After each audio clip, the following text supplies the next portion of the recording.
So today we'll be tackling classes in C++. So the first thing will do, I will open up my IDE, that's an integrated development environment, whereby we'll be writing our C++ code.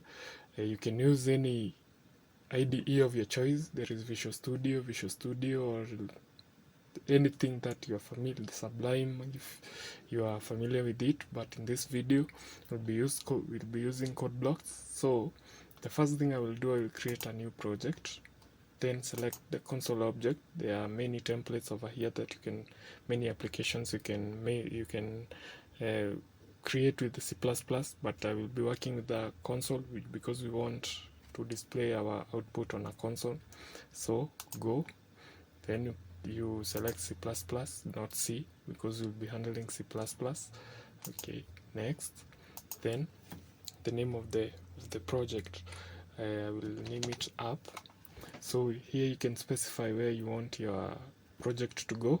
Mine will stay at the default place.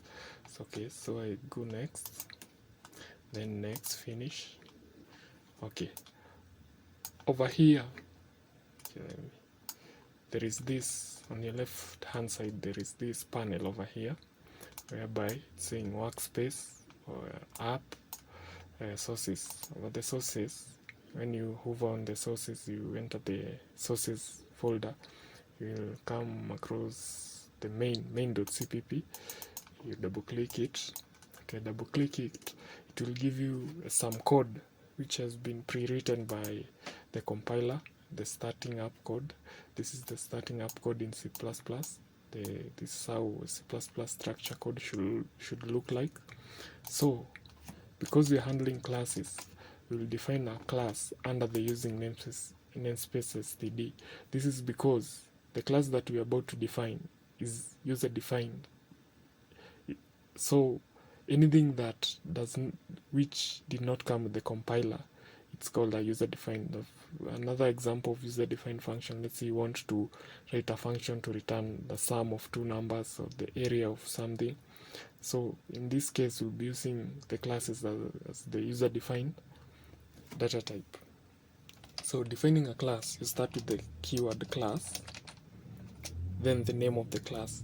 I will create the name. I will initialize it to student, then opening curly brackets and closing curly brace. So, and you notice in the last brace you should end up with the semicolon. So after that, there is something that is called an access modifier. An access modifier is let's say something that you want to specify who can access your class, which files can access your class. Is your class private, public, or protected? There. So in this instance, we'll use the public, saying that public, then full colon, saying that anybody can access our class. There is private, saying that our class is not accessible to the outside world. Okay, so in the public, you can say in classes there is attributes or properties, and there is methods, behavior, or functions. Attributes are simply variables in C++. So you can say, let's say a student has a name, so string name, we can initialize it to Edward, then semicolon, let's say age, int age. You can say that let's say I'm 23 years old. Then you can say something like int ADM number, which is 345. This is the admission number. So you can define as many as you want, but I will stop over there. In that, these are what we are calling attributes in C++ or in classes. So there is something called the behavior or the method or the function. Those terms are the same. So when you hear a method is simply a function in C++. So we'll start by saying void. This is to say that we are not returning anything, any value of our function. void, let's say I will say a student can study brackets opening and closing curly braces. Then I will print out let's say student is studying. Then don't forget the semicolon. So this is the behavior. This is what you're calling the behavior of the method. You can comment this out and say a method. And this over here is what we are calling attributes of our classes. So these are methods or functions, or you can say or functions or behavior. So spell it.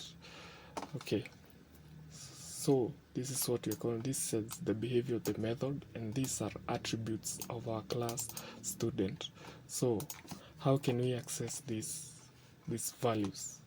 So we go on our main function over here, the main function, the int main. So on the cout, so we start by instantiating the class. What do you mean by instantiating? You create an instance of a class. For example, you start by the name of the class, which is student, the object you want, let's say you can say obj1, say object 1, and then so this object 1, this is a variable, is an identifier, so you can choose any, you can say x or y or anything you want. So when we want to print out the name of the student, so we say cout the name of the object obj1 dot, let's say the name, which is of type string. So you can over here build and run. Over here, as you can see, you can build and run. So you run the project. So as you can see, it has printed Edward. So you can access all the members or all the members of the class. So you can say the age we are expecting to print. So let us end this. Expecting it to print 23. So you can run. This is 23. Good. The same way you can access the method. You can say obj1 dot the method name, which is study, semicolon. You can run it.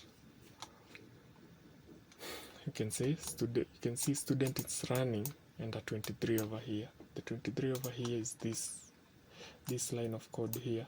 It has printed on the same line, but you can say /n over here. You can say or endl and l. So you can run it again. Not working. So this you can see out over here. You can say cout. Sorry. You can say cout. Then /n. This is to represent a new line over here. Let's remove this one over here. So you build and run again. As you can see now, student is studying and the age is 23. So there is many things that you can do with classes. Classes are so sophisticated, they are so broad. So this is the basic how you define a class. So you start with the keyword class. Outside the int main, the name of the class, you specify whom will access these elements over here. Then we have seen there is attributes and their methods in a class. So when you want to access any of them here, you go in the main function, start at the name of the class, then the object, which is an identifier, then you use the dot operator to access each and every member of the class. So in our future videos we will explore more on classes. This is just a basic overview of a class, but classes are it's a very broad topic we will handle in the future videos. And thank you for tuning in, subscribing to my channel, and leave a comment, like the video.